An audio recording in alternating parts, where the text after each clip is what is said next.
혹시 상담사를 위한 상담사라는 말을 들어보셨습니까? 상담사라는 직업은 다른 사람의 고민과 이야기를 들어주고 그들의 마음을 치료해주는 사람입니다. 그러다 보니 마음 아픈 사람들과 이야기를 많이 하게 되고 또 그런 이야기를 듣다 보면 상담사들에게 주어지는 스트레스가 상당합니다. 그래서 그 상담사의 스트레스를 해소하기 위한 상담사를 위한 상담사가 따로 있는 겁니다. 그리고 좀 예전부터 나온 이야기인데 목사를 위한 상담사가 있어야 한다고 이야기합니다. 그리고 실제로 그런 사역을 하고 계신 분들이 있습니다.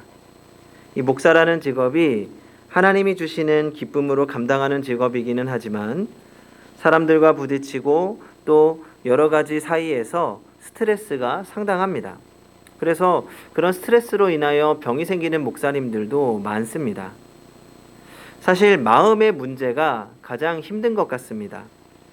살다 보면 물질의 문제로 인하여 어려움을 겪기도 하지만 실상은 그 물질로 누군가에게 도움이 되지 못한다거나 아니면 물질 때문에 관계가 잘못되기도 해서 더 어려운 것 같습니다. 현대인들에게 가장 심각한 병이 우울증이라는 것을 생각해 볼 때 우리는 마음의 문제를 잘 다스려야 합니다. 그런데 사실 이 마음이라는 것이 마음대로 안 됩니다. 내 마음대로 내 마음이 안 돼서 마음이 더 힘든 것 같습니다. 오늘은 그런 우리의 마음을 잘 아시는 예수님의 이야기입니다. 예수님은 아침 일찍 어디를 가시려는지 서둘러 가버나움을 떠나 남쪽으로 내려가기 시작하셨습니다. 제자들과 많은 무리들은 어디로 가는지도 모르고 예수님의 뒤를 따라 행렬을 지어 따라가고 있었습니다. 아마도 예수님께서 또 다른 어떤 기적을 일으킬 것이라는 기대 심리 때문이었을 겁니다. 예수님은 높은 다본살길을 오르기 시작하십니다. 점심도 거르고 걷고 또 걸었습니다. 사람들도 영문도 모른 채 산을 오르고 있었습니다. 이제 다볼산을 넘어 내려가기 시작합니다. 거의 하루 종일 걸어서 이제 다볼산 남서쪽에 위치해 있는 나인이라고 하는 성의 입구에 도착하셨습니다. 이 나인은 가버나움에서 한 48km 정도 되니까 온전히 하루길이 되는 셈입니다. 전 이 모습을 보면서 예수님을 따르는 무리들이 참 안타깝기도 하고 대단하기도 하다 생각이 들었습니다. 예수님을 따라다니던 무리들 중에는 많은 사람들이 예수님의 기적을 기다리는 그런 이유가 있었을 겁니다. 아픈 사람들, 귀신 들린 사람들, 가난한 사람들이 예수님의 또 다른 기적을 기대하며 예수님을 따라간 것입니다. 그런데 참 그 막연한 기대 때문이지만 그 먼 길을 따라간다는 것 쉬운 일이 아닙니다. 전 예수님의 기적만을 바라보며 따라다녔던 수많은 사람들에 대해서 늘 부정적인 생각이 많았습니다. 그러나 제가 사역을 하면서 말씀을 묵상하면서 생각이 조금씩 바뀌게 되었습니다. 제가 군대에 있을 때 신앙이 좋은 준이 한 분이 계셨습니다. 아마 여자 성도님들은 이 준이라는 계급이 좀 익숙하지 않으실 수 있습니다. 이 준이는 부사관으로 시작했지만 위관, 장교에 준한다라고 해서 준위입니다. 부사관들에게 주어지는 명예 계급이기도 하지요. 그만큼 되기도 힘들지만 이 준위가 되면 계급이 높은 장교들도 어느 정도 대우를 해주고 사실상 부대 업무에서 손을 많이 놓습니다. 그러니까 밑에 있는 부사관들을 그냥 다 시키거든요. 그런데 이분은 항상 누구보다 열심히 일하시는 분이었습니다. 이 하루는 이야기를 하다가 어떻게 신앙생활을 하게 되셨는지 이야기를 나누게 됩니다. 이분이 30대 때 아내가 너무 아팠다고 합니다. 병원도 여기저기 다녀보고 여러 가지 약을 써보았지만 도무지 나을 길이 없었습니다. 당시에 아내 병을 고치기 위해서 무당도 찾아가 보고 굿도 했지만 아무 소용이 없습니다. 그러던 중에 당시 부대장이 교회 집사님이셨다고 합니다. 회식 중에 아내 이야기를 나누게 되다가 그러면 교회 와서 기도해 보자고 하는 겁니다. 사실 교회라면 너무 싫어하던 분인데 정말 마지막 지푸라기를 붙잡는 심정으로 교회를 다니게 됐다고 합니다. 그러니 설교가 들리겠습니까? 그냥 예배 시간 동안에 앉아서 아내를 낫게 해달라고 기도만 하는 겁니다. 한 번은 목사님이 설교하는 도중에도 이분이 계속 기도하다가 울면서 기도하게 되었습니다. 그래서 목사님이 예배가 끝나고 잠깐 보자고 하더랍니다. 순간 걱정이 된 거죠. 자기가 신앙도 없이 와서 그냥 아내 병 낫게 해달라고 기도하러 온 건데 혹시 예배에 방해가 돼서 쫓겨나려나 싶었던 겁니다. 그래서 목사님을 만나 뵙고 일단 사정을 이야기했습니다. 그런데 이야기를 같이 듣던 목사님이 한참 같이 우시더니 손을 잡고 기도해 주시는 겁니다. 그리고 교회에 기도 제목으로 올려놓고 성도님들과 함께 기도하기 시작했습니다. 안타깝게도 아내는 그 후로 3년을 넘기지 못하고 세상을 떠났습니다. 하지만 그렇게 절박한 심정으로 신앙도 없이 찾아왔던 자신과 함께 울어주던 목사님 그리고 성도님들 때문에 그 이후로도 교회를 계속 다니게 되었고 예수님을 인격적으로 만나고 지금까지 신앙생활을 하고 있다는 겁니다. 그리고 남들이 그렇게 일을 열심히 하지 않는데도 본인이 성실하게 일하고 있는 것은 예수님께 누가 되지 않기 위해서 또 다른 이들에게 본이 되기 위해서 그렇게 하고 있다고 이야기하더라고요. 제가 그 이야기를 들으면서 기적을 바라는 신앙에 대해 다시 한 번 더 생각해 보게 되었습니다. 어떤 자신의 유익을 위해서 예수님을 이용하고 그것만을 바라는 신앙은 분명 문제가 있습니다. 하지만 정말 자신이 해결하지 못하는 어려움 가운데 지푸라기라도 붙잡는 심정으로 주님을 따르는 사람들이 있습니다. 아픈 몸을 이끌고 또 부모와 자녀를 위해서 기도하는 사람들이 있습니다. 주님은 이런 사람들을 불쌍히 여기시고 안타까워 하셨습니다. 혹여 우리 주변에 이렇게 아픈 마음으로 주님을 찾는 이들이 있다면 우리는 그들을 위해서 함께 기도해 주어야 합니다. 그들의 아픔이 주님 안에서 사라지기를 기도해야 합니다. 또한 그렇게 기도하면서 우리는 주님께서 그들에게 주시고자 하는 더 중요한 것을 위해서 같이 기도해야 합니다. 또 오늘 주님께서 무리들을 막지 않으셨던 또 다른 이유가 있습니다. 예수님을 따르는 무리들에게 더 중요한 것을 보여주려고 하셨습니다. 예수님이 그 나인성의 성문에 이르렀을 때는 늦은 오후였습니다. 성문에 이르렀을 때 성 안에서는 다른 이색적인 행렬이 나오고 있었습니다. 이 행렬은 장례 행렬입니다. 예수님의 행렬은 성 안으로 들어가고 있었고 장례 행렬은 성 밖으로 나오고 있었습니다. 이 장례 행렬은 나뭇가지로 엮은 기다란 그릇에 시체를 담아서 운반하는 쓸쓸하고 외로운 행렬입니다. 유대 나라는 무더운 나라였기 때문에 사람들이 죽으면 즉시 장례를 치렀고 만약 너무 늦으면 다음 날 아침에 매장하는 습관이 있었습니다. 그러니 그 청년은 아마도 그날 아침에 아니면 그 전날 늦게 숨을 거둔 것 같습니다. 온 마을 사람들이 다 상여 뒤를 따라가는 모습이 보였습니다. 유족으로는 오직 나이든 여인 한 사람뿐입니다. 그런데 또 죽은 그 사람은 안타깝게도 나이가 어린 청년이었습니다. 한창 꿈을 꾸고 희망을 품을 나이에 그만 세상을 떠나고 만 것입니다. 이것만으로도 너무 안타까운데 우리를 더 안타깝게 하는 것은 그 청년이 과부의 아들이었다는 것입니다. 그것도 하나밖에 없는 독자였습니다. 그러니 그 어머니의 마음이 어떠했겠습니까? 10여 년 전 사랑하는 친구가 사고로 세상을 떠났습니다. 어학연수를 하던 도중에 친구들과 함께 여행을 하다가 그만 교통사고를 당하게 되었습니다.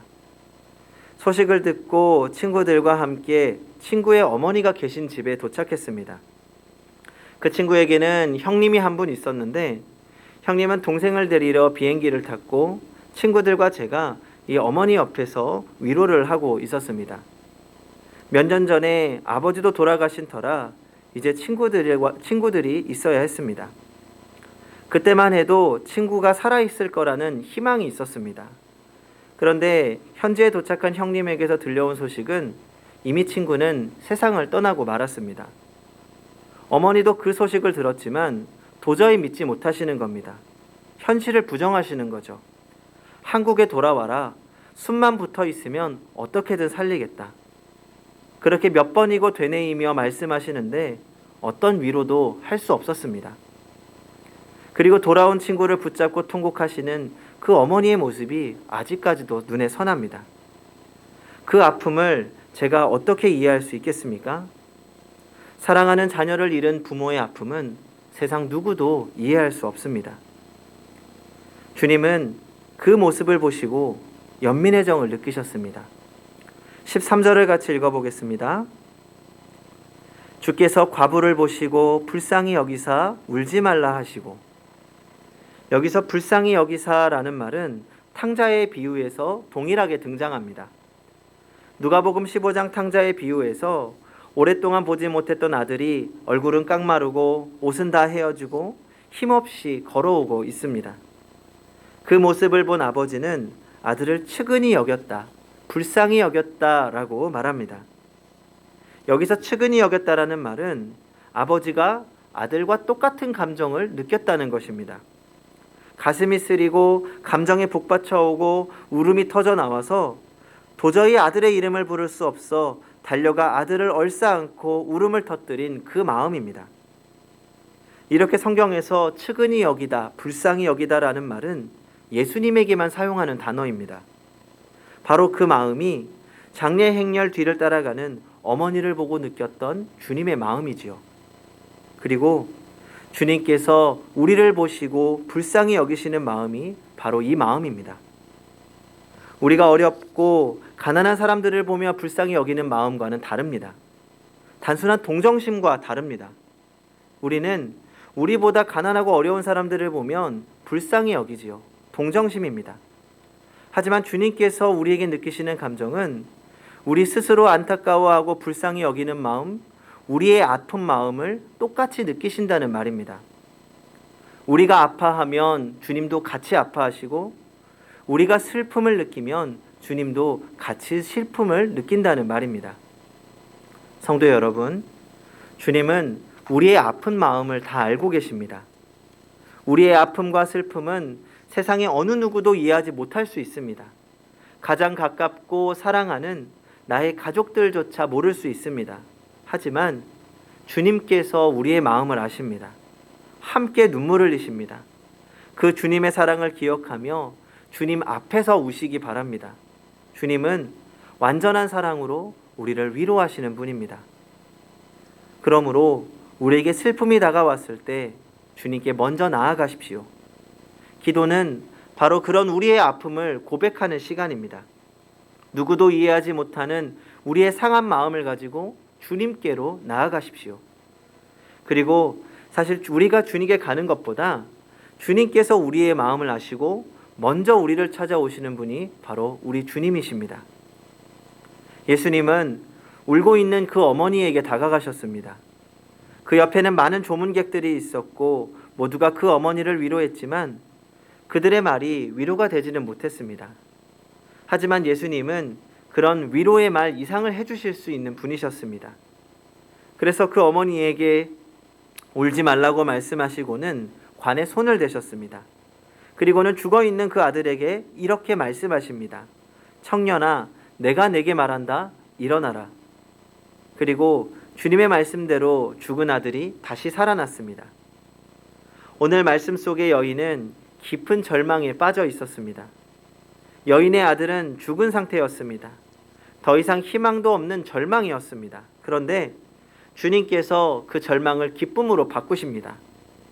예수님은 바로 이 기쁨을 위하여 나인성으로 오신 것입니다. 처음 말씀드렸던 것처럼 예수님께서 원래 계시던 곳은 가버나움입니다. 그 가버나움에서 나인성까지는 하루 온종일 걸어야 하는 하루길입니다. 그런데 왜 급하게 그 하루길을 걸어서 이 나인성까지 오신 걸까요?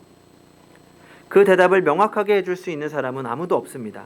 하지만 분명한 것은 이 나인성이 예수님께서 본래 사역하시던 곳, 예수님의 사역 범위가 아니었다는 겁니다.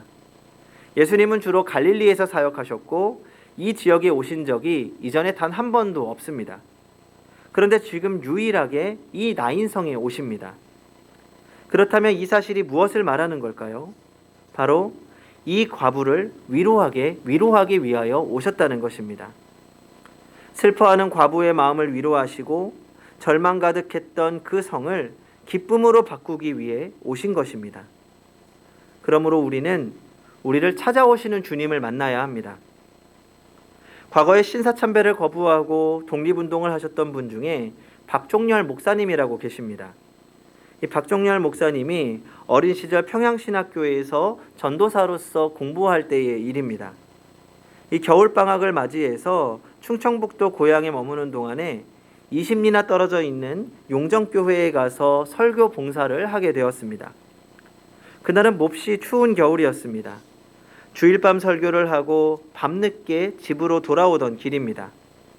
다음 날 아침에 평양으로 떠나야 했기 때문에 밤이 늦었지만 용정에서 내곡이라는 곳으로 급히 돌아가던 길입니다. 그런데 갑자기 저 멀리서 누군가 자기 이름을 부르는 것입니다. 깜짝 놀라 뒤를 돌아보니 멀리 어둠 속에서 종려라, 종려라 이 부르며 누군가가 쫓아오는 것 같았습니다.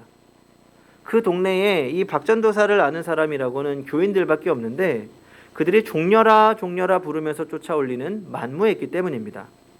그러면 누굴까? 도둑놈일까? 도둑놈이 박전도사 이름을 알 리가 없습니다. 그러면 누굴까? 귀신일까? 이 박전도사는 너무 무서워서 속도를 내어서 더욱 빨리 걷기 시작했습니다. 그랬더니 뒤에서 따라오는 그가 사람인지 귀신인지 더 빨리 따라오고 더 크게 종려라, 종려라 자기 이름을 부르는 겁니다. 10리 이상을 계속 뛰어서 집에 도착했을 때는 겨울이었는데도 불구하고 내복이 물에서 건져낸 것처럼 흠뻑 젖어 있었습니다. 다음 날 아침 사건의 진상이 밝혀졌습니다. 그 동네에 살던 친척 아저씨가 이 마침 용정에 있는 처가에 다니러 갔다가 박종렬 목사님이 설교를 마치고 밤늦게 혼자 떠났다는 말을 듣고 이 걱정이 되어서 동행하려고 밤새 쫓아왔던 것입니다. 그 다음 날 아침에 친척 아저씨가 목사님을 찾아와서 이렇게 말했다고 합니다. 종렬아, 너 걸음이 왜 그렇게 빠르니? 네 걱정을 하면서 쫓아왔는데 도대체 너를 따라잡지 못했다. 목사님은 늘 그날 밤의 일을 회상하며 많은 것을 깨닫는다고 말씀하셨습니다. 인생길을 혼자서 걸어가는 나를 걱정하시는 주님께서 나를 쫓아오시는데도 나는 그것도 모르고 혼자서 도망치고 있는 것은 아닌가 하고 말입니다. 성도 여러분, 우리를 찾아오시는 주님을 만나야 합니다. 모든 것을 나 혼자 내 힘으로만 감당하려다가 우리는 쉽게 지치고 쓰러집니다. 보다 빨리, 보다 더 멀리, 보다 높이 가기 위해서 애를 쓰는 것도 중요하지만 주님께서 우리와 함께 하실 수 있도록 잠깐 멈추는 시간이 필요합니다.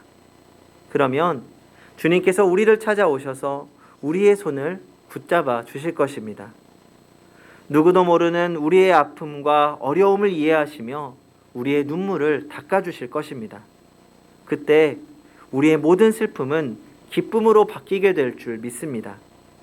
그렇게 찾아오신 주님과 날마다 동행하며 날마다 기쁨 가운데 살아가는 성도님들이 되시기 바랍니다. 기도하겠습니다.